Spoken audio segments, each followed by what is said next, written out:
جب آ جائے اللہ کی مدد اور فتح۔ وَرَأَيْتَ النَّاسَ يَدْخُلُونَ فِي دِينِ اللَّهِ أَفْوَاجًا، اور آپ دیکھیں لوگوں کو داخل ہوتے ہوئے اللہ کے دین میں گروہ در گروہ۔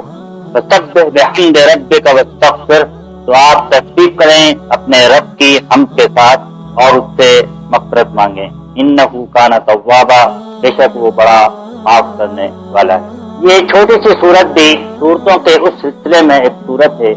جو نبی کریم صلی اللہ علیہ وسلم کے لیے خاص طور پہ اور آپ کی امت کے لیے اگر وہ آپ کے طریقے پر چلے تو عام طور پہ بشارت اور خوشخبری کی صورتیں ہیں، اور ان میں آپ کی دعوت اور رسالت کی ذمہ داری جو اللہ نے آپ کو سپرد کی تھی، جو مشن آپ کے کندھوں پر ڈالا گیا تھا،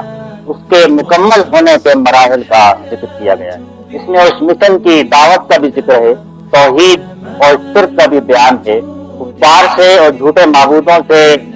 اعلان برت بھی ہے، قریش کو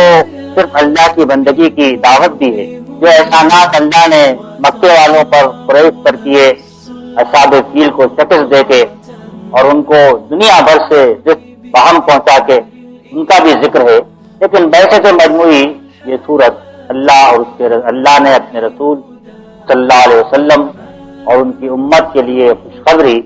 اور بشارت کی صورت ہے۔ اس میں خوشخبری دی گئی ہے کہ جو آپ نے ذمہ داری اللہ کی طرف سے قبول فرمائی، جو دعوت کا اور دین کو قائم کرنے کا کام اللہ نے آپ کو سپرد فرمایا، بندوں کو دین کی طرف لانے کا جو مشن آپ کو دیا، اللہ کی مدد سے آپ کو فتح نصیب ہوگی، اور آپ دیکھیں گے اپنی آنکھوں سے کہ اہل عرب گروہ در گروہ، فوج در فوج، جوگ در جوگ دین اللہ کے دین میں داخل ہو رہے ہیں۔ اور پھر وہ گھڑی ہوگی جب آپ اور کثرت کے ساتھ اللہ کی حمد کی تسبیح کریں اور استغفار کریں۔ گویا اس میں بشارت بھی ہے فتح اور نصرت کی اور دین کے پھیلنے کی، اور ساتھ ہی ذمہ داری کا جو حق ہے اللہ کی حمد اور اس کی تسبیح اور استغفار، اور جو اس کامیابی کو برقرار رکھنے کا بھی نسخہ ہے وہ بھی یہی ہے، اس کا بھی ذکر فرما دیا گیا۔